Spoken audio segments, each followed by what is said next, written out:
We talked a little bit about um, Chinese espionage in Silicon Valley at breakfast this morning. And how prevalent is that over there?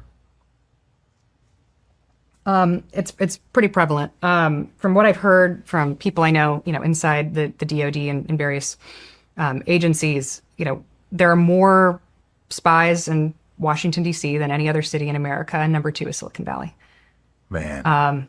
And of course, it's mostly Chinese spies. But there's been a lot of stories recently. There's things that happen where it's like it's clear, it's clear espionage, right? It's like clearly there's spies that are in big companies stealing. I mean, the last 30 years of Silicon Valley, how has China caught up so quickly? It's of course, a lot of these people are stealing the secrets out of the companies and stealing the intellectual property and taking it back. So like that's a known story.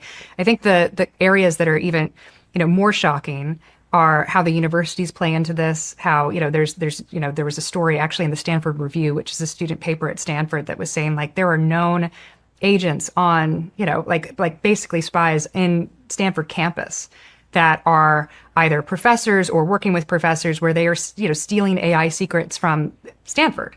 That's happening across, like, I think all of our great university systems. Like anyone that has serious knowledge, like the Chinese have been very good at infiltrating those systems.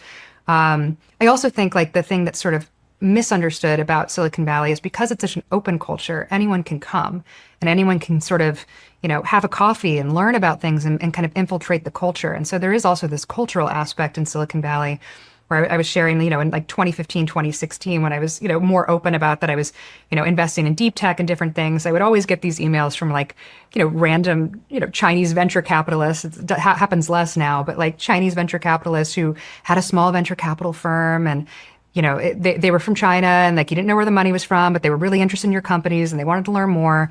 And the DoD was very worried about that because they were worried about, CFIUS concerns, Chinese capital getting on the cap tables of these important companies. But it was more like the bigger danger was it was more of just like completely infiltrating the culture, which is what's happened in Silicon Valley, where you can't really divorce, a lot of tech culture from, that sort of that. They understand tech culture. They're there. They're completely part of it. And so, it's something where I think we need much, much better security around a lot of these AI projects in particular, a lot of these AI companies.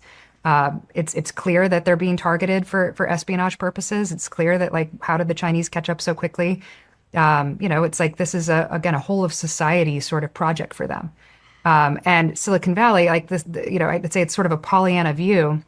Sort of this, well, we're sort of this open, we're this open ecosystem and, anyone can come here and build. And again, it's part of the reason why it works is like you have an open society where anyone takes a phone call and you get people like me who know nothing about it and they can infiltrate it. But if you're working on behalf of a foreign government, it's not easy for nobody to infiltrate it with no resources, right? How easy is it for someone who's been trained to infiltrate a society, to infiltrate a company or infiltrate an ecosystem to be able to capture the intelligence they need? Like it is a very easy target.